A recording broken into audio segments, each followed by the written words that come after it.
Mahal,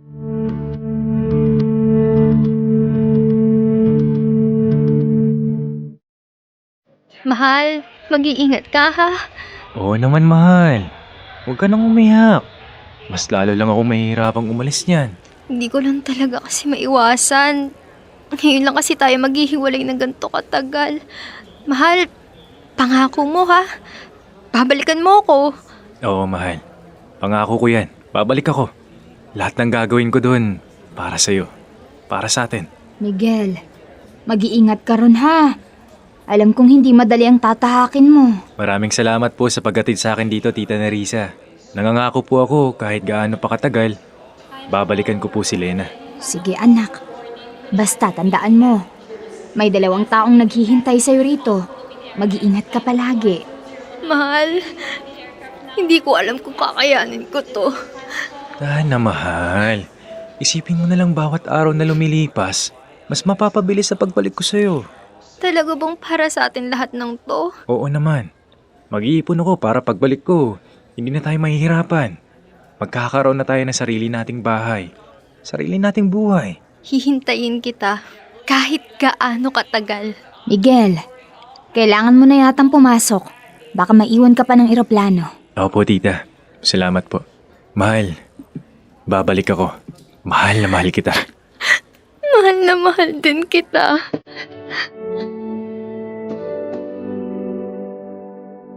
Dear Love, ako si Lena. Yun yung eksena nung ihatid namin ni Mama sa airport ang lalaking pinakamamahal ko. Si Miguel. 2 taon kaming naging magkasintahan. Nagkakilala kami sa trabaho. Parehong nangangarap, parehong nagsusumikap. Pero habang tumatagal, unti-unti naming napagtanto ang isang bagay. Kahit gaano kami kasipag, hindi pa rin sapat yung kinikita namin para mabuo ang kinabukasan na gusto naming dalawa. Kaya isang araw, nagpa siya si Miguel na mag-abroad. Hong Kong ang napili niyang puntahan. Nakahanap siya ron ng magandang trabaho. Agad naman siyang natanggap. Ang sahod niya na dati halos sapat lang sa pang-araw-araw, triple ang naging offer sa kanya ron. Masaya ako para sa kanya. Para sa amin. Pero kasabay ng saya, ang sakit ng paghihiwalay namin. Ako ang naiwan dito sa Pilipinas. Si Miguel ang una kong boyfriend. At aaminin ko, marami pa kaming bagay na hindi namin naranasan bilang magkasintahan. Mga simpleng sandali na dapat sana'y pinagsasaluhan ng 2 taong kasal na. 2 taon kaming magkasintahan, pero walang nangyari sa amin. At madalas niyang sabihin sa akin noon, maghihintay daw siya. Magpipigil. At pagbalik daw niya, sana raw handa na ako.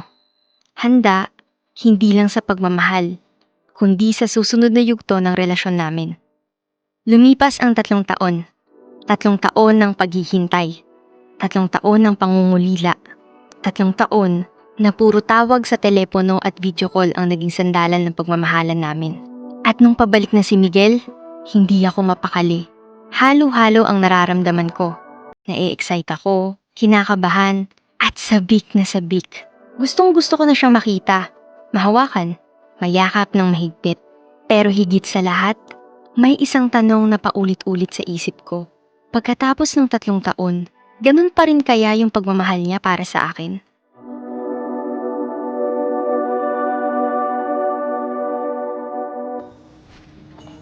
Uy girl, di ba parating na si Miguel? Anong nararamdaman mo? Na-excite ka? Oo naman no, sobra! Hindi biro yung 3 taon na paghihintay, Mary. Kasama na rin yung pagtitiwala ko sa kanya na wala siyang gagawing kalokohan habang malayo siya sa akin. Kilala ko naman si Miguel. Loyal pa sa aso yun. Kumusta naman ang buhay niya ron? Puro trabaho lang talaga inaatupag niya. Halos wala siyang ibang ginagawa kundi mag-ipon. Pero pag may free time siya, hindi naman siya nagmimintis ng tawag sa akin. Madalas, siya pa nga ang tumatawag. Talaga? Oo. Minsan nga, nagtatampo pa siya kasi ako pa raw yung mas walang oras sa kanya. Grabe ah.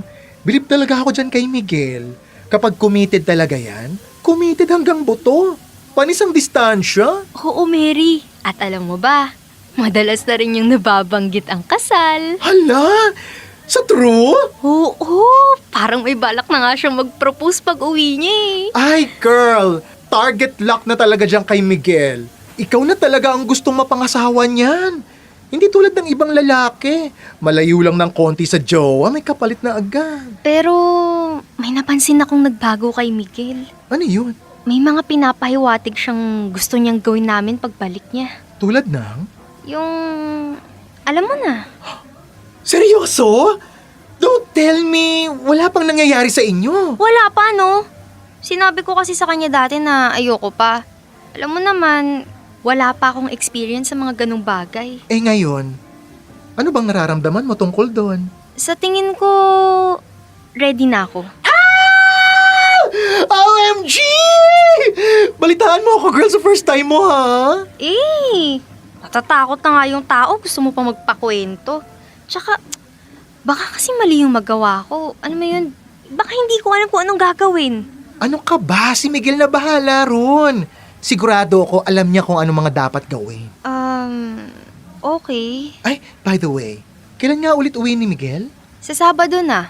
Ay, mukhang alam ko na kung saan tayo pupunta pagkatapos natin magkape. Huh? Saan naman? E di sa waxing salon.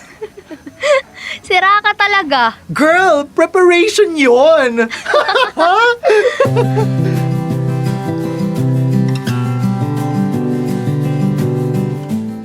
Siya nga pala ang kaibigan kong si Mario.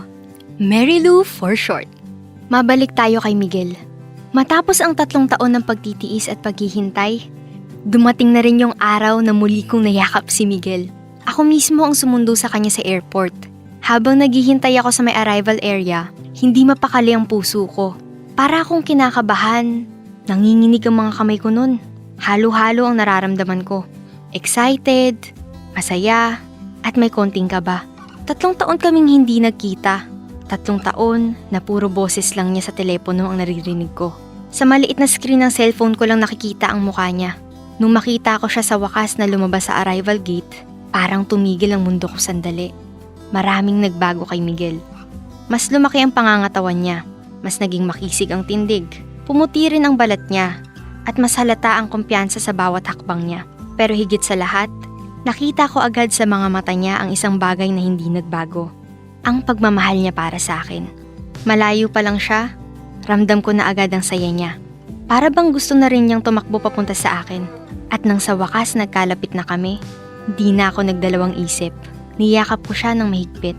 Parang sa yakap na yun, nabura yung pangungulila ko ng 3 taon. Pagkatapos nun, agad kaming dumiretso sa apartment na inuupahan namin.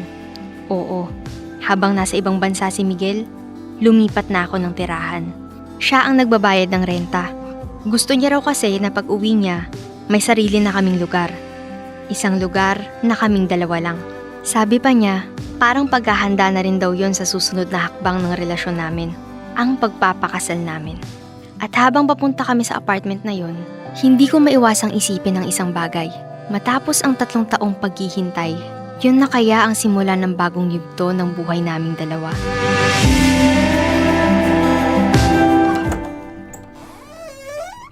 Mahal, dito mo na lang ilagay... Ay, hindi mo pa nalalapag yung backpack mo. Grabe ka naman makayakap. Namiss kasi kita, mahal. Ako rin naman. Pero mag-settle ka muna. Kakarating mo lang, oh. Hindi na nga ako makapaghintay eh. Mahal, ano ba? Galing tayo sa labas. Parang di mo naman ako namiss. Namiss kita, pero pwede bang mag-shower ka muna? Sige na nga, magsha-shower lang ako sandali. Tingnan mo na muna yung mga pasalubong ko para sa'yo. Ay, oo nga, sige. Dali, pumunta ka na sa banyo. I love you. I love you too. Ano naman kayang mga pasalubong sa akin ni Miguel? 3 taon siyang nawala, so sigurado marami siyang dala. Ay, ano to? Mga lingerie? Ang dami! Loko-loko talaga tong si Miguel. Kung ganito yung mga pasalubong niya, parang may ibig sabihin to ah. Siguro, matagal na niyang pinaghandaan pagbabalik niya. Mukhang, eto na talaga yun.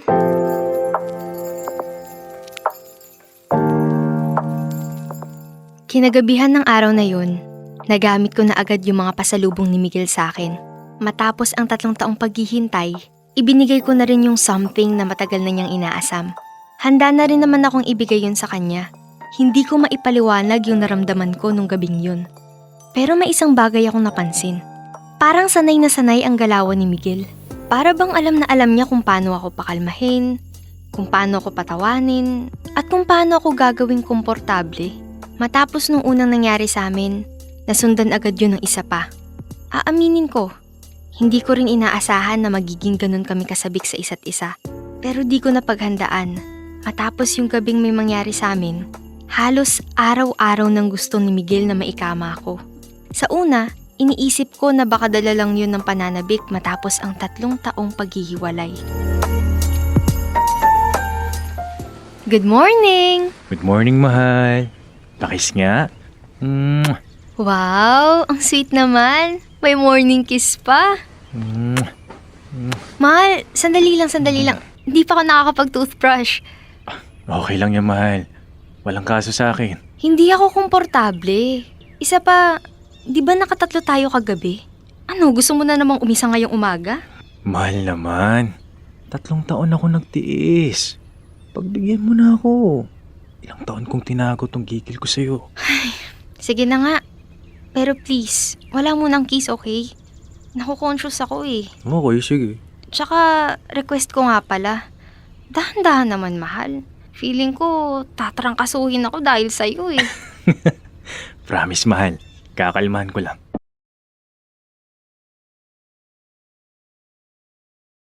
Totoo nga, inilabas ni Miguel ang gigil niya.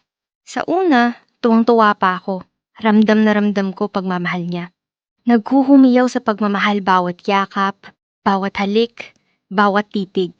Pero habang tumatagal, unti-unti akong naguguluhan sa sarili ko. Parang hindi na ako natutuwa sa dalas ng nangyayari sa amin. Ang dalas na niya kasing mga labit. Dumating sa puntong hindi ko na nagugustuhan. Kahit minsan na humingi ako ng pahinga, nakakagawa si Miguel ng paraan para mapapayag ako. Alam kong siyang gusto kong makasama habang buhay. Pero tanong ko sa sarili ko, kaya ko ba na ganun kadalas may mangyayari sa amin?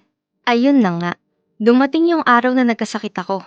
Hindi ko alam kung yun ba dahil sa ginagawa namin ni Miguel o dahil sa sobrang anxiety ko. Since may sakit ako, akala ko hahayaan niya ako magpahinga at magpagaling. Mali ako, nangangalabit pa rin. Nasabi ko nga noong mga pagkakataon na yun, na magrereklamo na ang mga higad sa kakatihan niya. Umabot ako sa puntong parang gusto ko nang makipaghiwalay dahil sa sobrang hilig niya.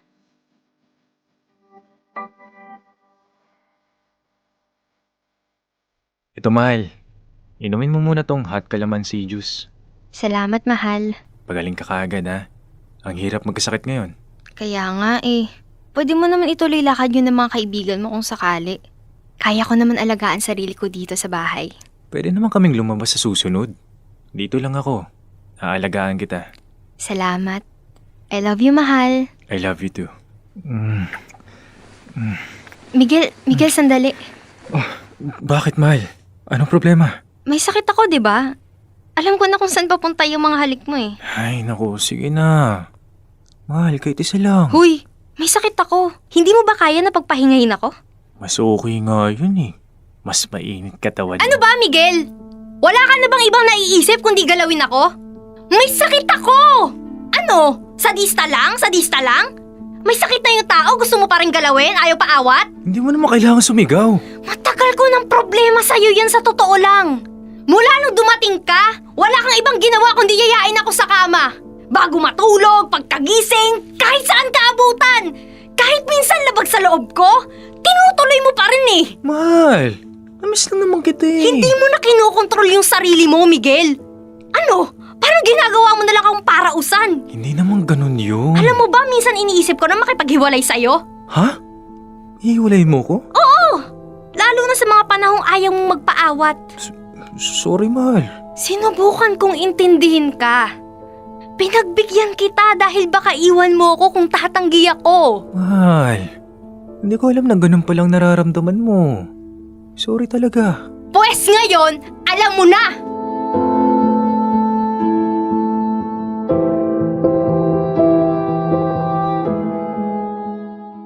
Dear Love, Ang sarap sa pakiramdam na sa wakas, nasabi ko na lahat kay Miguel. Sa puntong yun, pakiramdam ko, wala na akong pakialam kung iiwan niya ako. Pero hindi. Pinakinggan niya ako. Iba pala ang ginawa ng distansya sa kanya. Parang nung umuwi siya, gusto niyang dumikit sa akin palagi. Gusto niyang palagi kaming magkasama. Inisip ko nga makipaghiwalay, pero baka dala lang yun ng pagod at ng 3 taong pagtitimpi. Ngayon, nabawasan na ng sobra pagkahilig ni Miguel. Mas naiintindihan na niya ang mga limitasyon ko. Madalas na muna niya akong tanungin bago may mangyari sa amin. At sa wakas, nasolusyonan namin ang lahat sa pamamagitan ng usapan. Sa maliit na pakikipagkasunduan, natutunan naming pahalagahan ng isa't isa at ang pagmamahalan naming dalawa.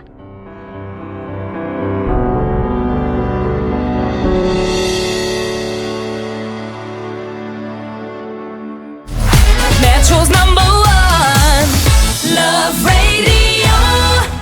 Basic!